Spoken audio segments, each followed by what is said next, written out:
going to live in the darkness. Love is a light. I love it. Amen. Amen. Thank you, choir. Beautiful.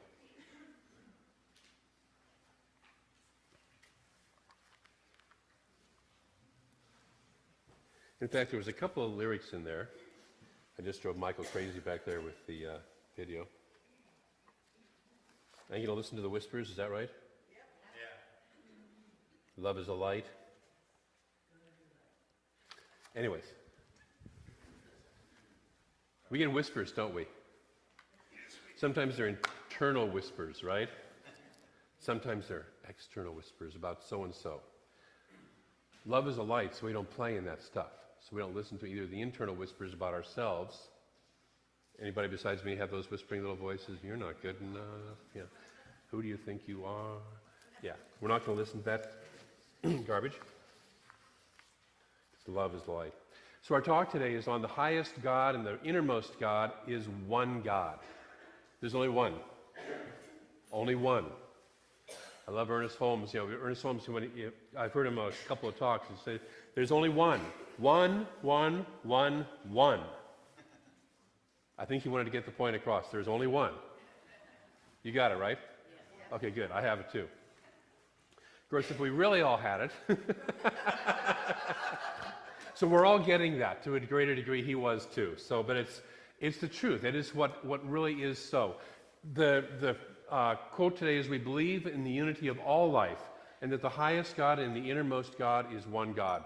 And so there is only this one life.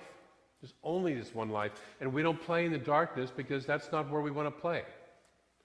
The darkness is God too, but we get to play in whatever part of God we want to play in. I like playing in the side of the light. Okay? So Ernest teaches God is love and law simultaneously. This is like the yin-yang of Taoist philosophy. God is love, God is law, all the same. The law is that infinite presence, that infinite love. We talked about this last week with Emily Cady, who said that God is not loving, that is, God is not a being that is loving. God is love itself. God is love. You can't do anything or go any place to get outside of the love of God. Jesus talked about that when he talked about the story of the prodigal son. You know, Dad, give me my inheritance, you know, before you kick off. You know, most of us would be really happy with a kid like that, right? And most of us would not say no, or not say yes, but the dad said yes, which is what the universe always says to us. Goes out, spends money, has a really good time, blows the money, ends up slopping pigs, which is about as low as a good Jewish boy could get at that particular time of life. Finally comes back, kind of crawling back, feeling guilty, feeling bad, says, you know, I'll just be a ranch hand on my dad's ranch for a while. And the dad won't hear of it, runs down the road, greets him with new clothes, a brand new ring, and he's doing a barbecue, you know, has a barbecue party started back at the house, back at the ranch, right? And he's not even listening to the kid's guilt trip, okay? It's just, I love you. And the dad never stopped loving the kid, right? Never in that process. Okay? So we are immersed in the love of God. I don't care what your past is. I don't care what your present is. I don't care what your future is. You are immersed in the love of God. Okay. Amen. End of my sermon. The other side, at the same time, is the law. And the law is simply the law of what I put out comes back to me. Now, this has been used by some people to say, oh, instant karma is going to get you. Okay? It's not that kind of a thing. What I put out will come back to me as inexorably as the law of gravity. But it's not because the law is something to punish us with. It's just that creative aspect of what I put out comes back. It's sort of like you all remember the movie Groundhog's Day with Bill Murray, right? Okay? Same day over and over and over and over and over again until he finally learned to put out nothing but love. He finally learned that lesson. And it's a lesson we're all learning. Put out love. Give love. And so the law is not a guilt-tripping process. The law is not a get-you process. It just simply says that as I sow, so shall I reap. As I give, so I will receive. And it's a process. The law is not a thing, it's a process. And all of creation conforms to this law. All of it. So we're always in the law. Always. Every moment. Breathe. In the law. Okay? So we're always creating. We're always planting seeds. It's always springtime in our lives. And summer and fall. All is the self-contemplation of spirit. So all this life is spirit contemplating itself. And as spirit contemplates what it wants to be, it shows up as that. Now how cool is that? You're here, right? So what has happened? Spirit is contemplating itself as? Yeah, exactly. Let's all say it. Spirit is contemplating itself as me. Okay? One more time and really feel that. Spirit is contemplating itself as me. How does that feel? Like a joke. I'm just kidding. And for some of us, we have in our mind going, that's just a joke, that's not really true. That Spirit wouldn't contemplate itself as me. I mean, have you seen me lately? Have you looked in the mirror, Spirit? You see my love life? You see my finances? You see my driving record? See my credit history? Spirit is contemplating itself as you right this moment. You wouldn't be here if it wasn't. It is being itself as you and me. If you look around, this is a whole lot of spirit being itself. If you look around the planet, this is a whole lot of spirit being itself. At every level, from the rocks to us to the mice.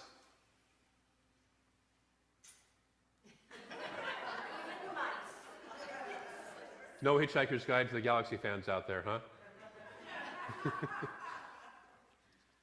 In the Hitchhiker's Guide to the Galaxy, the mice are the most intelligent form of life on the planet. Anyways, and the answer to the meaning of life is 42. So spirit becomes what it contemplates itself as being, and we, as spirit in form, conscious form, contemplate what we, or become what we contemplate ourselves as being. You are what you have contemplated yourself as being. You are who you have contemplated yourself as being. And in some cases, complicated yourself as being. Yeah. We are that. Now, here's part of the law. We can't transcend what is normal for us. We cannot transcend the normal. Because the seeds we plant are the seeds we are used to planting until we change our contemplation. Until we change our mind. So if you want something different in your life, you have to start having something different as your normal. Because what I normally do is what I will tend to continue to normally do.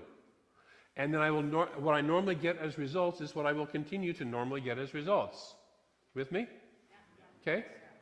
And it won't change until I start to do something different. You know, it's that old definition of insanity is doing the same thing over and over again, expecting a different result. Okay? So if we're going to become something different, we have to contemplate ourselves as something different.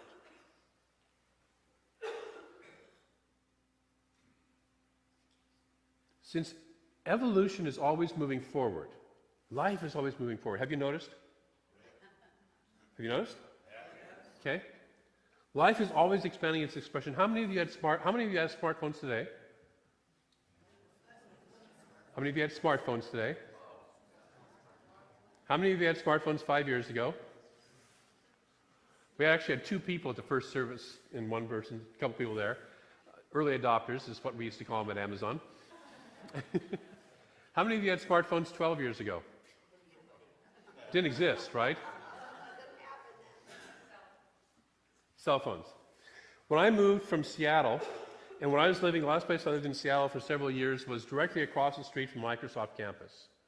Okay? I'm used to plugged-in people. I'm used to people who are constantly on their phones, on their email, on the, plugged in. And then I moved to Clarkston, Washington, Lewiston, Idaho. My board president not only did not have a cell phone, not only did not have email, he didn't even have an answering machine. And he wouldn't answer his phone at home. He had one, he just wouldn't answer it. If you wanted to connect with him, you went to his house and knocked on his door.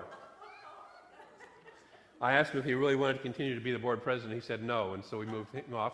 The next one had email and an answering machine, but she only checked her email once a week. So the three of us on the board who were connected by email, not everybody was, would have these whole discussions, make these decisions, and a week later she'd catch up with it, the board president, and sometimes have a different opinion. Okay? It was a little different. It was a step back in time. Okay? One of my friends there still has a barber shop with no phone, and she doesn't have a cell phone. I said, Patty, how do you make appointments? She goes, nobody makes appointments.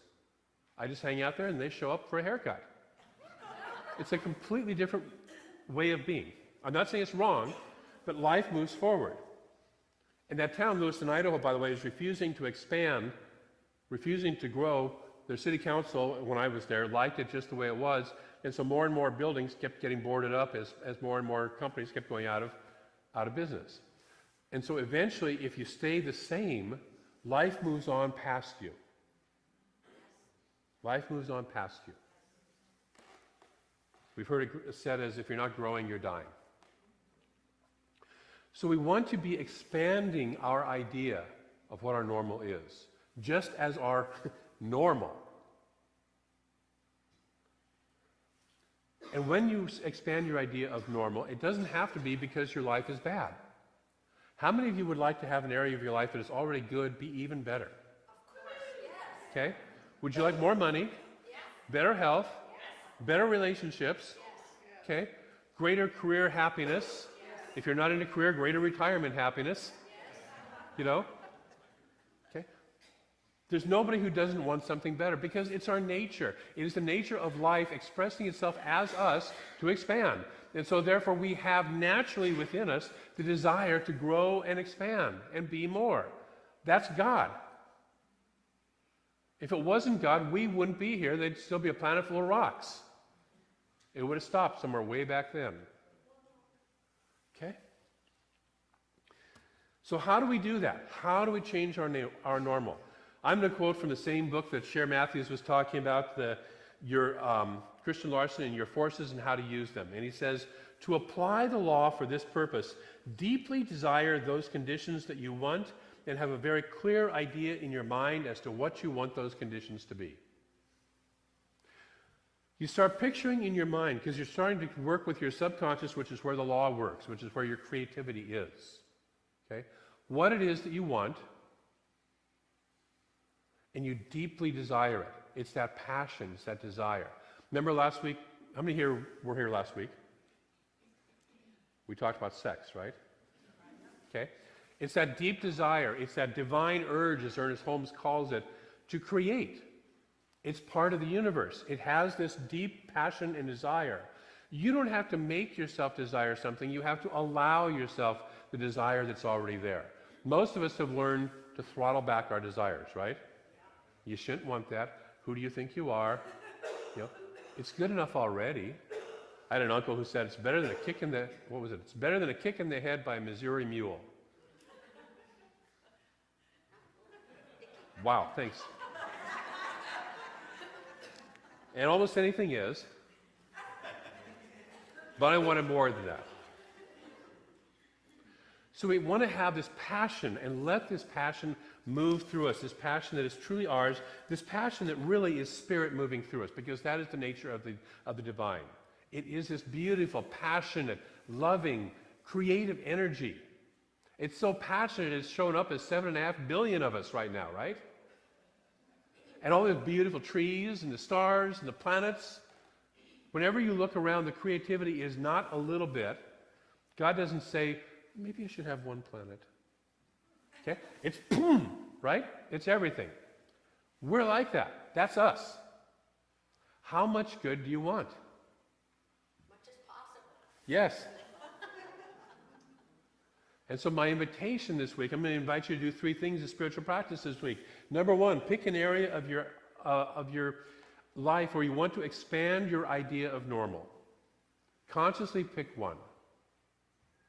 It could be something that's not working well and you want it to have it working well. It could be something that is working well and you want it to be better. Doesn't matter, pick one. Number 2, take the time each day to contemplate yourself being in that new normal. What does it look like? What does it feel like? How am I being? How am I acting? As much as you can, act that out. Be that. If you're, we're having the desire to be in Hawaii a year from now to celebrate our honeymoon. And so we're starting to look at travel agencies. We're starting to look at where do we want to go in Hawaii. We're starting to look at that. We're not sitting there going, well, I don't know if we'll be able to afford it. I'm just a minister. Okay? We're not doing that. We're saying, where do we want to go? How do we want to do it? Not how do we want to do this, but where do we want to go? What do we want to experience? How much fun do we want to have? So contemplate yourself being in that situation. And then number 3, build or allow it to form your desire. Allow it to flow. One of the ways you can do that is notice what it would truly mean to you to have that as your new normal. How would you really feel if you were there? How important is it? Because for most of us, it's important to be in that new normal. We've just kind of talked ourselves out of it for a long time, right? But if you have the desire to move in a direction, it's important. And so we let our passion flow with that. So that's your spiritual practice this week. Pick an area of your life to expand your idea of normal, contemplate yourself being that, and then allow yourself to fully desire it, to let that passion flow for it. You willing to take that on as a practice? Yes. Cool. Me too. What a fun practice, right? You could be in church where right now it's Lent and you're supposed to give stuff up, right? I'm so glad we're here. Have more. I never could figure out how giving up chocolate would make God happier. Could never figure that out.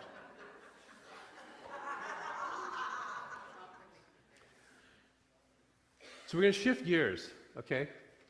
Because today is a Sunday where we're going to do a community ritual, a community process regarding our pledge program. So as many of you know, if you've been here at all for this month, we're engaged in a pledge program. And a pledge is simply an agreement of how you're going to financially support the center for this coming year.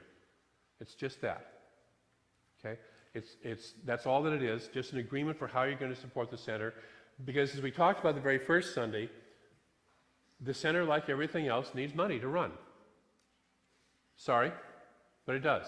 We don't get the lights for free, we don't get the mortgage for free, all that stuff. It's just a process, so it takes money. We're good with that? Yes. Okay? I mean, your life takes money to run, right? Yes. My life takes money to run. Yes. Okay? And because we're here on this planet in a physical space that we decided to be in, it takes money to run it. So we're here to play with that. So we're going to come together as a community and do a ritual process because we don't do a whole lot of ritual. Have you noticed? I grew up Catholic, lots of ritual. High Mass, I used to be one of those altar boys swinging the incense. I still, to this day, frankincense kind of bothers me because I spent so much time in frankincense fumes, so every time I hear that and Gregorian chant, it sort of sends me back, But it's a rich ritual, isn't it? And so today is a day that we get to celebrate not something else, but us. Center for Spiritual Living, Reading. Us. This community, by playing in the practice of community support. Okay? Okay. Malidoma Patrice Sommet, who wrote the book Ritual, Power, Healing, and Community, says, a community is a place of self-definition. Without a community, you cannot be yourself. The community is where we draw the strength needed to effect changes inside of us. The individual can finally discover within the community something to relate to, because deep down inside each of us is a craving for an honoring of our individualism. And so community is where we get honored, right? You don't get honored if you're living in a cave by yourself. You don't get to experience yourself because we only get to experience ourselves in relation to others. He goes on to talk about ritual. He says we need ritual because it is an expression of the fact that we recognize the difficulty of creating a different and special kind of community. See, he relates this to working for an American corporation, a Western corporation, which he says is just a group of individuals coming together to support a soulless entity, as he calls it. Okay? It's not a community. This is a community. We love each other. We're with each other in the high days. We're with each other, as Cher said, in the low times. And we're with each other throughout our life experiences. A community that doesn't have a ritual cannot exist. Ritual enables us to live a life that is much closer to what our souls aspire to. So we're going to play today with a ritual, and that ritual is bringing our pledges forward to be shared in the bowl communally, our communal bowl, to be given a gift of a prayer booklet, which has a prayer for each month, written by the ministers and practitioners of this center, and for you to enjoy, because I believe in giving and receiving, okay? So if you're going to give, we're going to receive. A couple things that I want us to get past is the idea that I'm giving to some impersonal entity called the church, okay? Who's the church? We are, okay? So the giving that I'm giving is giving to all of us. It's not just to me or the staff or the board or whoever. It's all of us. We all benefit by this. It's not about pleasing some judgmental deity, okay? If you're not giving a thing this year, God's not going to care. It's going to love you just as much anyways, right? It is. And I will too. But we don't have, it's about supporting ourselves in community, and it's about coming together and engaging in the law of giving and receiving communally together, and being loved and witnessed, not held in any judgment, but being honored. And so what we're going to do, and I want you, as you do this process, to be conscious, because it's not just the seeds we sow, but it's also the consciousness with which we sow the seeds. So you can imagine a farmer Jesus talks about, you just toss the seeds out on the rocks because you're not conscious of what you're doing with them. Or you can take the time to truly plant them in the soil. And that's being conscious of our planting. And so what I want to invite each of us to do is to be, as we bring our pledge up, to be conscious that we are giving and that we're giving of ourselves. So a couple of weeks ago I asked you to take a pledge card home, and when you were finished with it, to bring it back, to contemplate what was a good amount for you to give. And so this is the time to come back from that mountaintop journey that you've been on and share, as the hero always does, in the hero's journey with the community, what your decision, what your gift is. So we're going to, in a minute, I'm going to have the ushers, and we're going to start on the back, coming down the side rows and coming into the center to bring your gifts forward. I'm going to invite the choir to engage in this first, and then the choir, I think, or are you guys singing?